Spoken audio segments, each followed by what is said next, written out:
امیر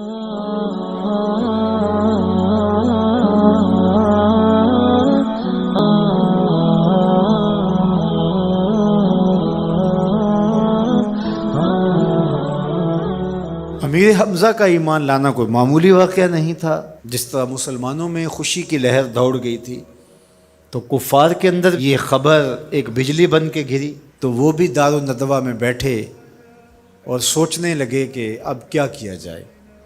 آج ایک حمزہ بن عبد المطلب گئے ہیں، کل کوئی اور چلا جائے گا تو یہ تو طاقتور ہو جائیں گے۔ عمر بن خطاب مجلس میں موجود تھے، کہا تم قصہ چھوڑو، یہ کام میرے ذمہ رہا، میں بانی اسلام کی زندگی کا چراغ ہی بجھا دیتا ہوں۔ روز روز کا قصہ ہی تمام ہوتا ہے، تلوار حمائل کی اور ارادہ قتل سے گھر سے نکلتے ہیں، تقدیر ہنس کے کچھ اور ہی بول رہی ہے۔ سودا لینے کے لیے بازار گئے، سودا لینے کے لیے بازار گئے، ہاتھ اس کے بکے جس کے خریدار گئے۔ تلوار حمائل کی ہے، بانی اسلام کی زندگی کا چراغ بجھانے کی آرزو ہے، گھر سے نکلتے 22 سال کی عمر ہے، جوانی ہے، بانکپن ہے، چہرے پہ جلال ہے، خطاب کا جری جواں بیٹا ہے۔ راستے میں ایک صاحب ملے، دیکھا اور کہا کہ کیا تیور ہیں اور ارادے کدھر کے ہیں؟ کہا چراغ اسلام بجھانے جا رہا ہوں۔ کہا اس کی روشنی تو تمہارے گھر میں بھی پہنچ گئی ہے۔ پوچھا کیا ماجرا ہے؟ کہا تمہاری بہن فاطمہ بنت خطاب اور تمہارے بہنوئی سعید وہ بھی اس آقا کے غلام بن گئے۔ بس غصے میں بہن کے گھر پہنچتے ہیں اور دروازے کو دستک دیتے ہیں۔ اندر قاری قرآن ان کو قرآن سکھا رہا ہے۔ اہل خانہ سمجھے عمر آئے ہیں اور تیور بھی اچھے نہیں ہیں، قاری کو کہیں گوشے میں چھپا دیا اور دروازہ کھولا۔ دروازہ کھولنے کی دیر تھی کہ بہن پہ ٹوٹ پڑے، مار دھاڑ شروع کر دی۔ تم سابی ہو گئی ہو، تم نے آباء و اجداد کا دین چھوڑ دیا ہے۔ مار مار کے ان کو لہو لہان کر دیتے ہیں۔ تو بہن بولتی ہے عمر سنو، تم خطاب کے بیٹے ہو نا، میں بھی خطاب کی بیٹی ہوں، میں بھی اپنے موقف سے ہٹنے والی نہیں ہوں۔ حیرت زدہ ہو جاتے ہیں کہ اس عورت کے اندر یہ بجلیاں کیسے آ گئیں۔ تو سوچنے لگے اور کہا اچھا جو تم پڑھ رہے تھے مجھے بھی سناؤ۔ کہا تمہیں پہلے غسل کرنا ہوگا۔ عمر بدن دھو رہے ہیں، میرا رب دل دھو رہا ہے۔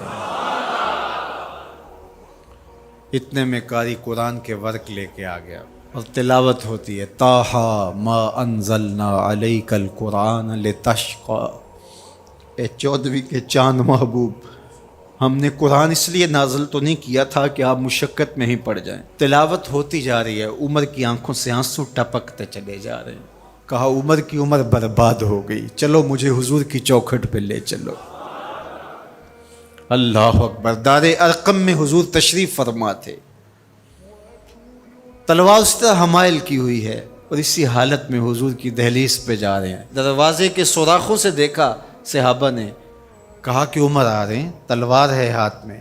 تو حضرت امیر حمزہ نے کہا گھبرانے کی ضرورت نہیں ہے، اگر ارادہ خیر سے آ رہے ہیں استقبال کریں گے، خوش آمدید کہیں گے، بٹھائیں گے، عزت دیں گے، اور اگر ارادہ اچھا نہیں ہے تو اسی کی تلوار سے اس کا سر کاٹیں گے۔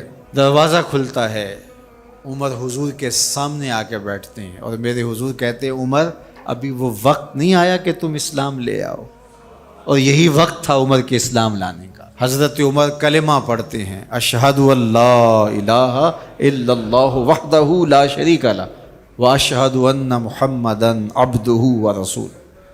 جو ہی عمر کی زبان سے کلمے کی صدا سنتے ہیں صحابہ، اتنے زور سے اللہ اکبر بے ساختگی میں کہتے ہیں مکے کی گلیاں گونج اٹھتی ہیں۔ اللہ اکبر۔ اب ایمان لانے کے بعد جناب عمر حضور سے پوچھتے ہیں حضور ہم حق پہ نہیں ہیں؟ فرمایا ہم حق پہ ہیں، اللہ کا دین سچا نہیں ہے؟ کہا اللہ کا دین سچا ہے۔ کہا کہ آپ اللہ کے سچے رسول ہیں؟ فرمایا ہاں میں اللہ کا سچا رسول ہوں۔ تو کہا پھر ہم چھپ کے نمازیں کیوں پڑھیں؟ ہمیں صحن حرم میں جانا ہوگا۔ مسلمانوں کی 2 صفیں بنتی ہیں 20-20 افراد کی، ایک صف کی قیادت حضرت عمر کرتے ہیں، ایک صف کے آگے حضرت امیر حمزہ چلتے ہیں، درمیان میں میرے حضور ہیں، اور صحن حرم میں پہنچ کے رب کی نماز ادا کی جاتی ہے۔ حضرت عبداللہ ابن مسعود رضی اللہ تعالیٰ عنہ فرماتے ہیں عمر کا اسلام لانا مسلمانوں کے لیے عزت کا سبب بنا، وقار کی علامت بن گیا۔